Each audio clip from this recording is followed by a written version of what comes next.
Jaime, would a good starting point be just to describe what happens when Sure, everybody submits the paperwork? Because I feel like sometimes that's the black box for sure. folks, even what the So, journey looks like. what happens here is similar to other institutions. The big difference is that other places may have a hard deadline. If they say November 1 or January the 1st or whatever it is, they mean it.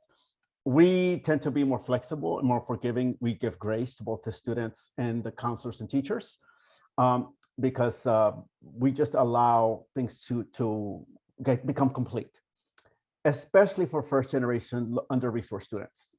And then we chase people down. So as soon as as a file becomes complete from the time the student starts the application to when all items get uploaded, generally they are distributed to the officers according to region. And we are given, I'm going to use early action because that's around the corner. We're given about 2.5 weeks, 3 at the most, to read everything assigned to us and to chair committees. And so this is one of the reasons, by the way, that we don't encourage supplemental letters or extra materials, because there's already enough to read. And so as those files become complete and I start to read them, I then make notations and suggestions to committees about an action that should be taken.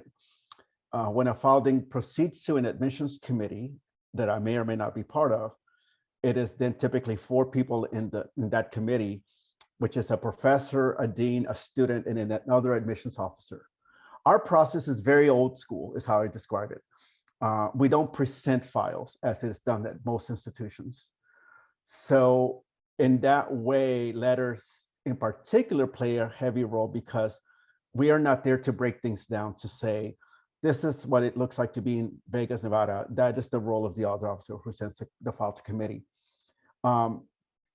So in many ways, it is, if I send a file to a committee where I'm not going to be a part of, I provide context around what that school or what that situation that the student is coming from. Shorthand for us is, what is the road traveled to get from point A to point B? And also, it is always within the context of what resources did the student have at home or at school, or what resources didn't they have to achieve at that level, so that we can compare apples to apples and oranges to oranges, which is why we always say we don't admit high schools, we're admitting students. And we're looking for promise for success at a highly competitive place with kids from all over.